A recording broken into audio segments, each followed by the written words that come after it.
बघूयात पुढची बातमी। भाजपच्या कार्यकर्त्यांकडून 50 खोके एकदम ओकेच्या घोषणा देण्यात आल्या।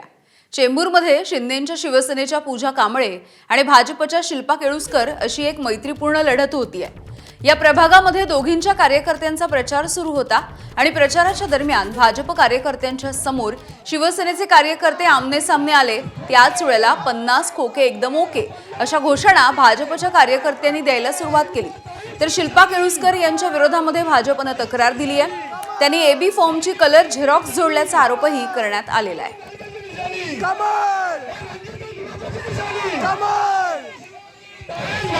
दरम्यान शिल्पा केळुस्कर यांचे पती दत्ता केळुस्कर यांनी त्यांच्या घोषणेमध्ये दुरुस्ती करत 11 खोके एकदम ओके अशी घोषणा दिली आहे। त्यांच्यासोबत संवाद साधलाय आमचे प्रतिनिधी वेदांत नेब यांनी।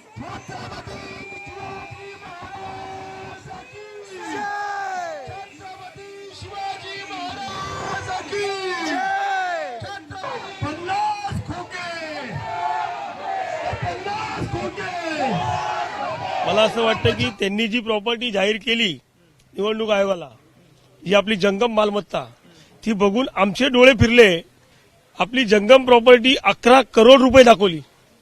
मग हे पैसे आले कुठून? घोषणा बदलली। ही 11 करोडची प्रॉपर्टी आली कुठून? म्हणून आम्ही नवीन घोषणा तयार केली आहे। 11 खोके 11 खोके आमची ही जी घोषणा आहे ही फक्त आणि फक्त सन्माननीय माझे मित्र रामदास कांबळे यांच्यासाठीच आहे, त्यांच्या कुठल्याही पक्षासाठी नाही। त्यांच्यासाठी वैयक्तिक घोषणा आहे। हे बघा, कलर झेरॉक्स असू दे किंवा आम्ही चोरून फॉर्म लावलेला असू दे, हा जो काही प्रश्न आहे मला असं वाटतं की तो अजिबात व्हॅलिड नाहीये।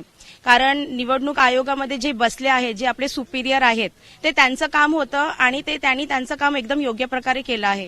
कारण आज जर का ते तिथे झालं नसतं तर आज मी इथे नसते। तर त्याच्यामुळे मला वाटत नाही की ते सारखे सारखे ते प्रश्न विचारतायत की बाबा कलर झेरॉक्स होती, चोरी होतं, मला असं वाटतं ते अजिबात व्हॅलिड पॉईंट नाहीये। एबीपी माझा, उघडा डोळे बघा नीट।